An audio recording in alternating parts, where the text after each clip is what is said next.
Hey, bienvenue sur Bagarologie, la chaîne de réflexion sur la baston. Si tu cherches un endroit où parler bagarre, tu es au bon endroit. Aujourd'hui, nouveau format, qu'est-ce qu'on pense? C'est un format qui va s'intéresser aux différentes techniques dans le monde du combat. Donc on va parler des différents contextes qu'on adore sur Bagarologie, les arts martiaux, les sports de combat, évidemment la self-défense. Pour ce premier épisode, je te propose qu'on s'intéresse à une technique qui est centrale dans le monde du combat, le low kick. Le low kick. Si le sujet t'intéresse, comme d'habitude, je t'invite à t'abonner, partager la vidéo, me mettre un like et surtout me donner ton avis en commentaire. Allez, générique.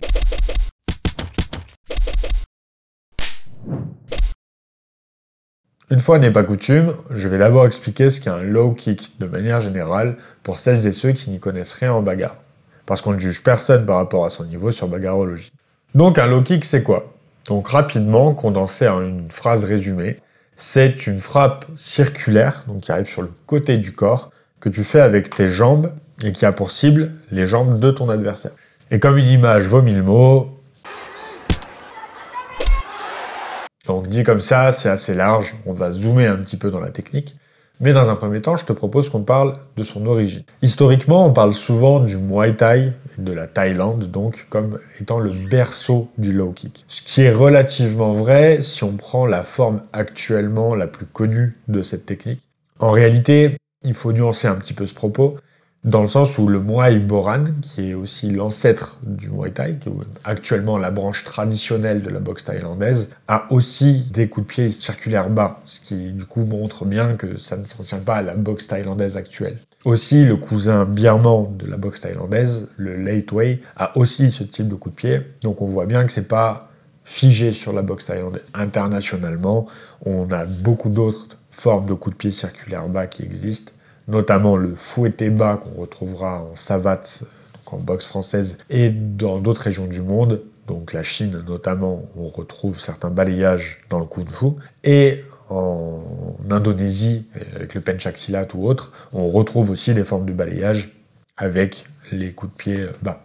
Cependant, si ton ami vient te voir en te disant qu'il a pris un sacré low kick la veille, il y a très peu de chances qu'il parle d'autre chose que de ça. Et ce coup de pied est en effet originaire de l'Indochine. Pour finir de nuancer ce propos, j'ai trouvé certaines sources qui parlent du fait que le karaté, donc au Japon, aurait enseigné ce type de coup de pied circulaire bas avant les rencontres sportives entre la Thaïlande et le Japon qui ont eu lieu dans les années 60-70. Donc ce qu'il faut retenir, c'est qu'il y a eu beaucoup de développements parallèles différents entre par exemple le kung fu, l'Indonésie, le low kick tel qu'on le connaît actuellement en Indochine ou le fouetté bas en Europe. On se retrouve avec des développements parallèles, mais surtout avec beaucoup de capillarité technique, notamment en Asie et en Indochine, où là on se retrouve avec beaucoup d'inspiration et beaucoup de fluctuations techniques qui ont donné lieu à ce qu'on connaît aujourd'hui.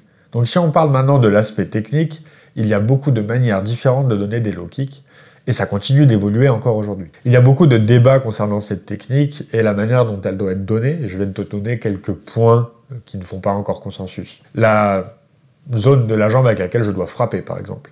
Aussi, quelle zone de la jambe adverse je dois viser.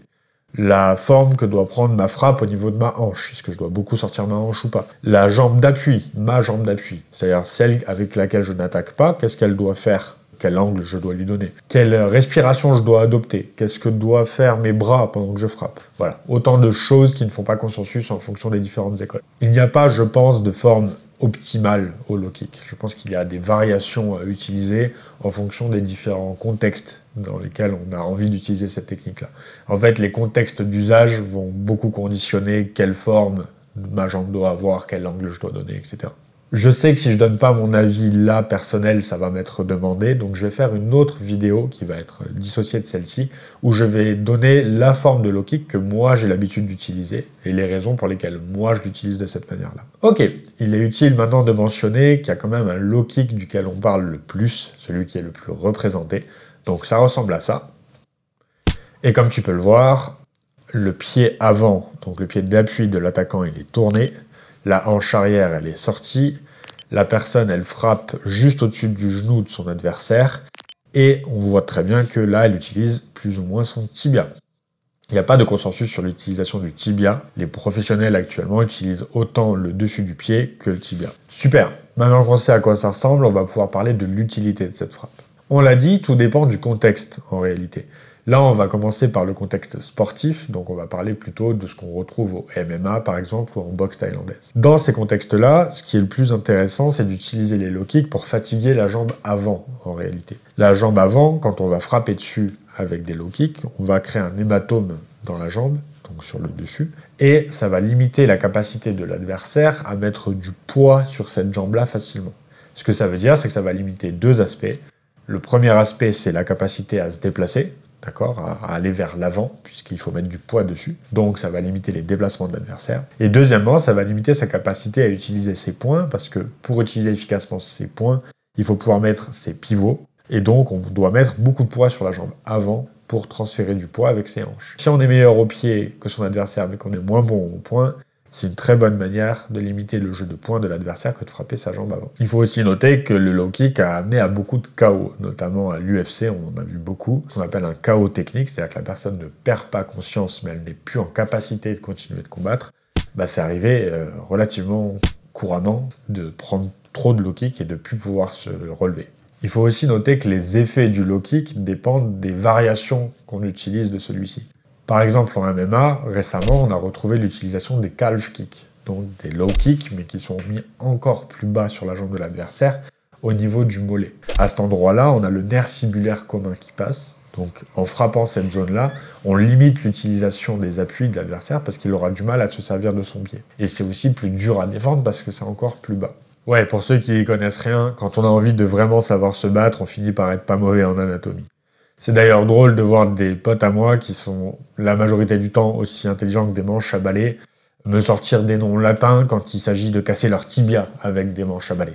Et rarement l'inverse. En ce qui concerne l'utilisation du low kick dans les contextes de self-défense, l'utilisation elle va être différente. On n'a pas 15 à 25 minutes pour fatiguer la jambe avant de l'adversaire. Dans un contexte d'agression, l'utilité et l'efficacité d'une technique, elle doit être directe. C'est d'ailleurs pour ça que ton prof de self-défense, il s'évertue à vouloir te faire frapper les yeux.